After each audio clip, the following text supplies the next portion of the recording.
we've always tried to stay sane, and other people, a lot of them, like to go crazy. That's a competitive advantage. Number two, as we've gotten bigger, we've used this sort of golden rule that we want to treat the subsidiaries the way we would want to be treated if we were in the subsidiaries. And that, again, is a very rare attitude in corporate America, and it causes people to come to us who don't want to come to anybody else. That is a long-term competitive advantage. We've tried to be a good partner to people who come to us and need a partner with more money. That is a competitive advantage. And so we are leaving behind a field that's very competitive and getting into a place where we're more unusual. This was a very good idea. I wish we'd done it on purpose. A few years ago,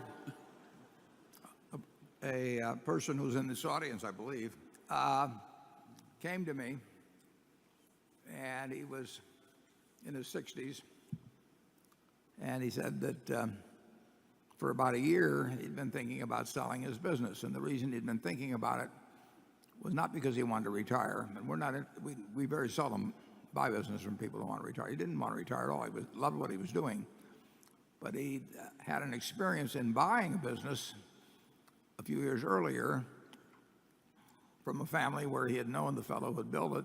The fellow had died, and then just everything bad started happening in the family, in the business, in the employees, everything else. So he really wanted to put to bed the question of what happened with his business.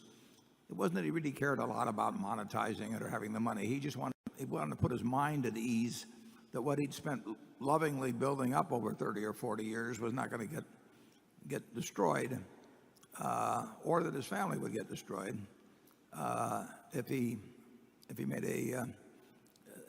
died. So he said he thought about it a year, and he thought about it, and he thought, well, if I sell it to one of my competitors, and they would be a logical buyer. They usually are. That's why we have antitrust laws.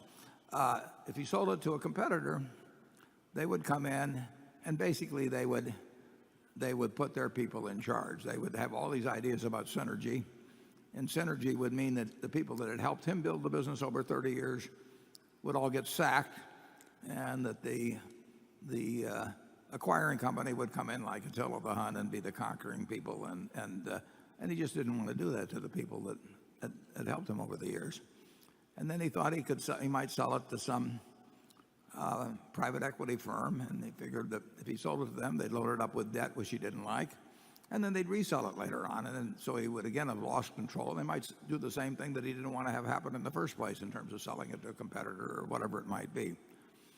So when he came to me, he described this, and he said, it really isn't because you're so attractive, but he says you're the only guy left standing. I mean, you're not a competitor, you're not a private equity firm, and I know I will get a permanent home with Berkshire, and that the people that have stayed with me over the years will continue to get opportunities, and they will continue to work for me, and I'll get to keep doing what I love doing, and I won't have to worry about what will happen if something happens to me tonight.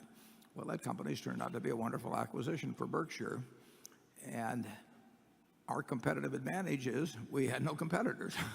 And I think, well, we will see more of that. We've seen a lot of it over the years. We'll see more of it.